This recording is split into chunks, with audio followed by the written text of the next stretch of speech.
बिस्मिल्लाहिर्रहमानिर्रहीम। अस्सलाम वालेकुम। मैं हूं एहसन अब्बास और आप देख रहे हैं हमारा YouTube channel analysis point. Pakistan की सबसे बड़ी कोकेन ड्रग डीलर अनमोल उर्फ पिंकी की गिरफ्तारी ड्रामाई मोड़ इख्तियार कर गई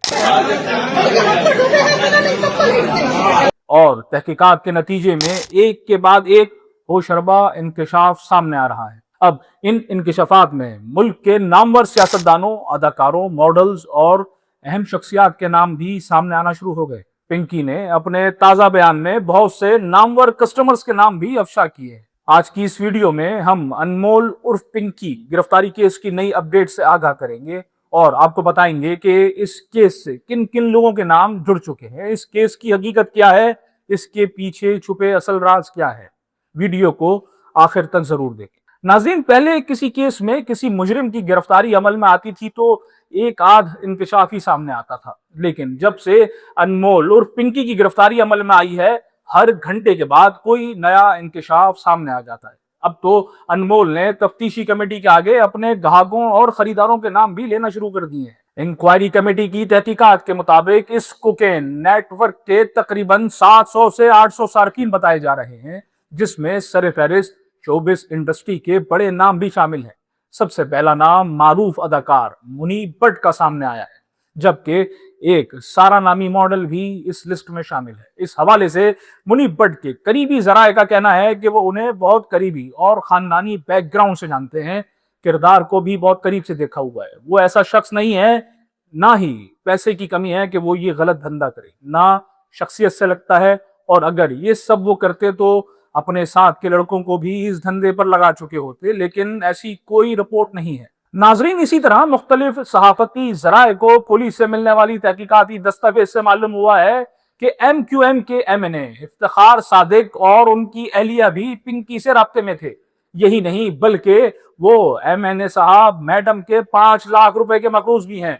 मतलब वो दोनों मियाँ बीवी 5 लाख की कुकीन उड़ा गए और पैसे भी नहीं दिए हैं। इसी तरह एक पुलिस इंस्पेक्टर एहसान का नाम भी तहकीकात में सामने आया है, जिसने पिंकी के भाई नासिर को कई मर्तबा गिरफ्तार किया और हर बार रिश्वत ले लेकर छोड़ता रहा। पिंकी ने इंकशाफ किया है कि उसने इन एहलकारों को 1 करोड़ 5 लाख रुपए तक रिश्वत दी है। बताया जा रहा है कि पिंकी के शौहर राना नासिर के एंटी नारकोटिक स्पोर्ट्स के साथ भी ताल्लुकात थे। रिपोर्ट में यह भी बताया गया है कि राना नासिर के दोनों भाई वकील हैं, जिनके नाम राना मंसूर एडवोकेट और राना शहरोज एडवोकेट हैं। ये दोनों वकील भी कराची में मनशियात के डीलर हैं। पिंकी का शौहर अपने इन वकला भाइयों के दफातर में मनशियात रखता था और वहीं से सप्लाई करता था, क्योंकि पुलिस इस जगह पर छापा नहीं मारती थी। जबकि डिस्ट्रिक्ट साउथ कराची के मुख्तलिफ खानों गिजरी, दरख्शा और बोर्ड बेसन को लाखों रुपए, जबकि सरकारी इदारे के एहलकारों को करोड़ों रुपए रिश्वत देने के इंकशाफात भी सामने आए हैं। बताया जा रहा है कि बार बार गिरफ्तारियों के बाद ब्लैकमेल भी किया जाता था। जराये का कहना है कि अब तक अनमोल पिंकी की तहकीकाती रिपोर्ट के सिर्फ 2 सफात ही मंजर आम पर आए हैं। मजीद कितने सफात पर मुश्तमिल इंकशाफात सामने आते हैं, ये तो वक्त ही बताएगा। हैरतअंगेज बात यह है कि इतनी खतरनाक ड्रग डीलर के दौरान कैद भी 22 मैसेजेस मुसलसल बाहर आ रहे हैं। पिंकी ने अपने कस्टमर्स के नाम अपने एक वॉइस मैसेज में कहा है कि मेरी गिरफ्तारी के बाद भी काम ऐसे ही चलता रहेगा। अगर मेरा ये पैगाम सुन रहे हैं तो उसका मतलब है कि मेरे साथ कुछ हो गया है या मेरा इंतकाल हो गया है। गिरफ्तार मुलजिमा अनमोल उर्फ पिंकी ने कहा कि आइंदा से सारे मामलात एक मर्द संभालेगा, नए नंबर से आपसे राब्ता हो जाएगा। पिंकी की कहानी की सेनेट में भी गूंज सुनाई दी गई है। सेनेट की कायमा कमेटी बराए दाखिला ने अनमोल उर्फ पिंकी केस का सख्त नोटिस लेते हुए DGANF को आइंदा इजलास में तलब कर लिया है।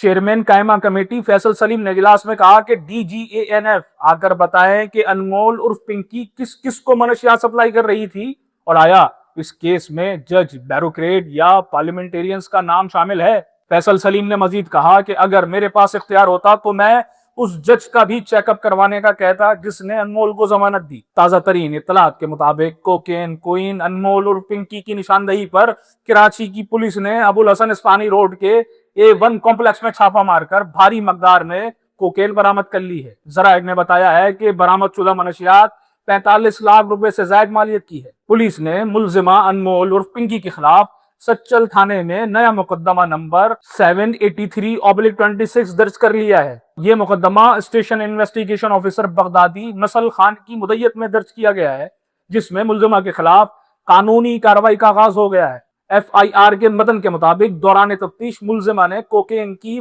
मौजूदगी का इंकशाफ किया, जिस पर मुलजिमा की निशानदेही पर खातून एहलकारों के हमरा कार्रवाई की गई। नाजरीन, आपको क्या लगता है कि अनमोल उर्फ पिंकी के मामले में जो कुछ भी हमें दिखाया या बताया जा रहा है, क्या असल कहानी वही है या हकीकत कुछ और है? मुझे ऐसा लगता है कि ये सब कुछ अचानक से नहीं हुआ, इसके पीछे कोई और राज है जिसे छुपाया जा रहा है, क्योंकि पिंकी अब से नहीं बल्कि सन 2019 से पुलिस को मतलूब है। इसका पुराना क्रिमिनल रिकॉर्ड लाहौर में मौजूद है, जहां ये पहले रिहाइश पजीर थी। वहां CCD और दीगर हसास इदारों के होते हुए भी इस पर हाथ क्यों नहीं डाला गया? अब कराची में भी इसकी गिरफ्तारी, उसके बाद इसकी अदालत में पेशी और इसके रोजाना की बुनियाद पर मंजर आम पर आने वाले वॉइस मैसेजेस जाहिर कर रहे हैं कि इसके पीछे कुछ बड़े हाथ जरूर है। ये मनशियात वाली पिंकी तो शायद कभी पकड़ी भी ना जाती अगर मौसूफा की फराम करदा घटिया क्वालिटी की मनशियात से एक सेनेटर की बेटी और एक साबिक विफाकी वजीर का बेटा ओवरडोज से ना मर जाते। असल मसला यहाँ मनशियात फरोशी खत्म करना नहीं, बल्कि यह है कि अमीरों को इम्पोर्टेड माल के नाम पर लोकल और घटिया चीज बेचकर करोड़ों रुपए बटोरे जा रहे थे। जब मामला बड़े लोगों के घरों तक पहुंचा तो सबको अचानक याद आ गया कि शहर में मनशियात भी बिकती है और डीलर भी मौजूद है। वरना क्या इदारों को वाकई नहीं पता था कि गली महलों में कहां कहां नशे के अड्डे चल रहे हैं? रोज कितने गरीब और लावारिस नशेई मर जाते हैं, कभी किसी को फर्क पड़ता है? नहीं, वो तो खबर भी नहीं बनते। सच ये है कि यहाँ कार्रवाई अक्सर तब होती है जब आग किसी ताकतवर के घर तक पहुंच जाए, बाकी आम आदमी मरता रहे किसी को क्या। कराची से ताल्लुक रखने वाले सहाफी रफीक भुट्टो साहब के मुताबिक गुज़िश्ता दिनों पीपल्स पार्टी की सेनेटर शहरी रहमान की 14 साल बेटी, जिसकी उम्र 34 वर्ष थी, बजाहिर ब्रेन हैमरेज के बायस फौत हो गई। इसी तरह पीपल्स पार्टी के ही एक और रहनुमा और कौमी असेंबली में चीफ व्हिप मीर एजाज खान झाकरानी के नौजवान फर्जंद मीर जैद झाकरानी भी फकत 22 बरस की उम्र में सेम वैसे ही ब्रेन हैमरेज के नतीजे में मौत के मुंह में चले। इन दोनों जवानों की मौत के दरमियान फकत एक माह का ही फर्क था। क्या इन दोनों जवान मौतों में यकसानियत महज इत्तफाक है या दोनों एक ही तरह के नशे के आदी थे जिसके नतीजे में इन दोनों की मौत वाक़ई? ये मैं नहीं कह रहा कि ये दोनों ड्रग लेते थे, ना ही मैं इन पर कोई इल्जाम लगा रहा। अलबत्ता ये बयान मुबैना तौर पर रफीक भुट्टो साहब का है, लेकिन ये एक हकीकत है कि कराची, लाहौर, इस्लामाबाद जैसे बड़े शहरों में night parties, dance clubs, elite gatherings का सिलसिला किसी से ढका छुपा नहीं है। वहां क्या कुछ होता है सब जानते हैं, और कौन कौन से नशे, कोकेन, आइस और अल्कोहल इस्तेमाल होती है सबको पता है। इन पार्टीज में किन किन रईस ज़ादों की औलादें शरीक होती हैं ये भी सबको मालूम है। कहा यही जा रहा है कि अब चूंकि बात अपने घर तक पहुंच गई है, इसीलिए अब पिंकी पर हाथ डाला गया है। हमारे पार्लियामेंटेरियंस को एहसास हो चुका है कि इस आग ने अब गरीबों के बाद हम जैसे अमीरों का घर भी देख लिया है, लिहाजा इसका सद्देबाब जरूरी है। वल्लाह आलम इस गुमान में कितनी सच्चाई है, लेकिन ये एक हकीकत है कि मनशियात ने हमारे पूरे मुआशरे को दीमक की तरह खोखला कर दी। इसी मुनासबत से जनाब राहत अंदूरी का ये शेर आपकी नजर के लगेगी आग तो आएंगे घर कई जद में, लगेगी आग तो आएंगे घर कई जद में, यहाँ पे सिर्फ हमारा मकान थोड़ी है। उम्मीद है हमारी ये वीडियो आपको पसंद आई होगी। इसे लाइक, शेयर और कमेंट करना ना भूलें। चैनल को लाजमी सब्सक्राइब करें। अब तक के लिए इतना ही, मिलते हैं अगली वीडियो में। अल्लाह हाफ़िज़।